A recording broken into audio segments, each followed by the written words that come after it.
এখন শুনবেন স্থানীয় বাংলা সংবাদ।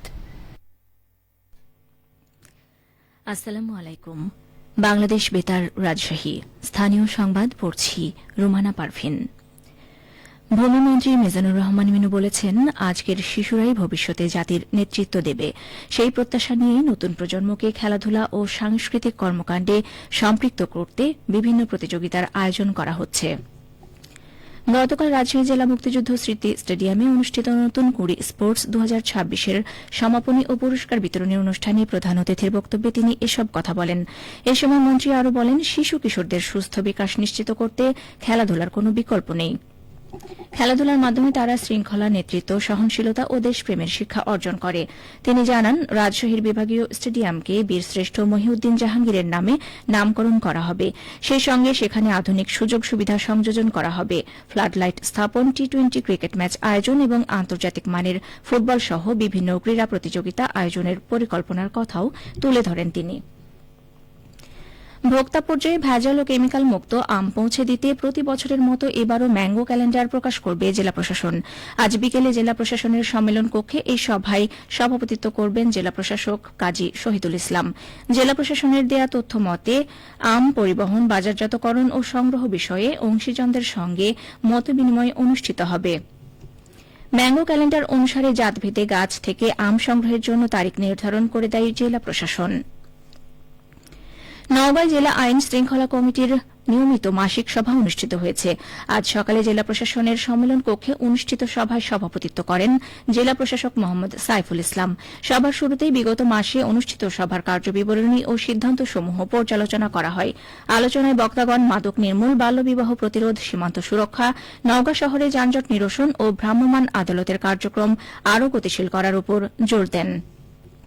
সভায় নওগাঁ 5 আসনের সংসদ সদস্য মোহাম্মদ জাহিদুল ইসলাম ধলু, নওগাঁ 3 আসনের সংসদ সদস্য ফজলে হুদা বাবুল, নওগাঁ 2 আসনের সংসদ সদস্য ইঞ্জিনিয়ার এনামুল হক, নওগাঁ 6 আসনের সংসদ সদস্য রেজাউল ইসলাম ও অন্যান্য সদস্যগণ বক্তব্য প্রদান করেন। এদিকে সিরাজগঞ্জ জেলা আইন শৃঙ্খলা কমিটির মাসিক সভা অনুষ্ঠিত হয়েছে। আজ জেলা প্রশাসক কার্যালয়ের শহীদ শামসুদ্দিন সম্মেলন কক্ষে সভাটি অনুষ্ঠিত হয়। সভায় সভাপতিত্ব করেন সিরাজগঞ্জের জেলা প্রশাসক মোহাম্মদ আমিনুল ইসলাম। সভাপতির বক্তব্যে তিনি বলেন, ঈদুল আজহা আসন্ন, কোরবানির পশুর হাটগুলোতে কেনাবেচা শুরু হয়েছে। এই সময় জেলার বিভিন্ন প্রান্তের পশুর হাটে আইন শৃঙ্খলা রক্ষা ও পশু চুরি বন্ধে পুলিশি নজরদারি বৃদ্ধি করতে হবে। পাশাপাশি ঈদযাত্রা নির্বিঘ্ন করতে সকলকে উদ্যোগী হতে হবে। আসন্ন ঈদুল আজহা উপলক্ষে সিরাজগঞ্জে মোটা তাজা করা হচ্ছে 6 লক্ষাধিক গবাদি পশু, যার বাজার মূল্য প্রায় 3.5 কোটি টাকা। জেলা প্রাণী সম্পদ অফিস সূত্রে জানা যায়, এবারের ঈদুল আজহা উপলক্ষে সিরাজগঞ্জের বিভিন্ন স্থানে প্রায় 6,17,700টি পশু মোটা তাজা করা হচ্ছে।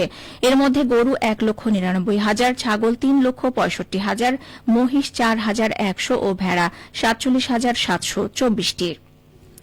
জেলায় কোরবানির পশুর চাহিদা রয়েছে প্রায় 2,93,000। উদ্বৃত্ত থাকছে 3,24,000 গবাদি পশু, যেগুলো রাজধানী সহ দেশের অন্যান্য এলাকায় পাঠানো হচ্ছে বিক্রির জন্য। রাজশাহীতে গত 10 বছরে ভুট্টার উৎপাদন বৃদ্ধি পেয়েছে 1,28,517 মেট্রিক টন। এই সময়ের মধ্যে নতুন করে আবাদের আওতায় এসেছে আরও 7,560 হেক্টর জমি। রাজশাহী জেলা কৃষি সম্প্রসারণ অধিদপ্তরের দেয়া 2015 থেকে 2025 সাল পর্যন্ত প্রতিবেদনে এই তথ্য জানা গেছে। কৃষি অফিসারের সহযোগিতা ও পরামর্শে রাজশাহীর জমিতে ভুট্টার আবাদ ও উৎপাদন বৃদ্ধি পেয়েছে।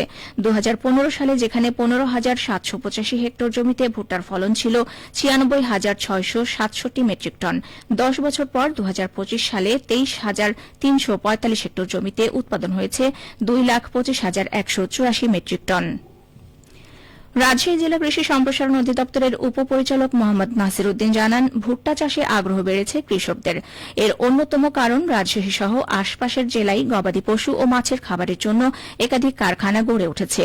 এসব কারখানায় ভুট্টার ব্যাপক চাহিদা রয়েছে। সবশেষে আবহাওয়া। আজ দুপুর 2টায় রাজশাহীতে তাপমাত্রা ছিল 32.8 ডিগ্রি সেলসিয়াস। এ সময় বাতাসে আপেক্ষিক আর্দ্রতার পরিমাণ ছিল 46%। রাজশাহী ও পার্শ্ববর্তী এলাকায় আজ সূর্যাস্ত সন্ধে 6:39 সংবাদ শেষ হল। আমাদের পরবর্তী সংবাদ বিকেল 4:05।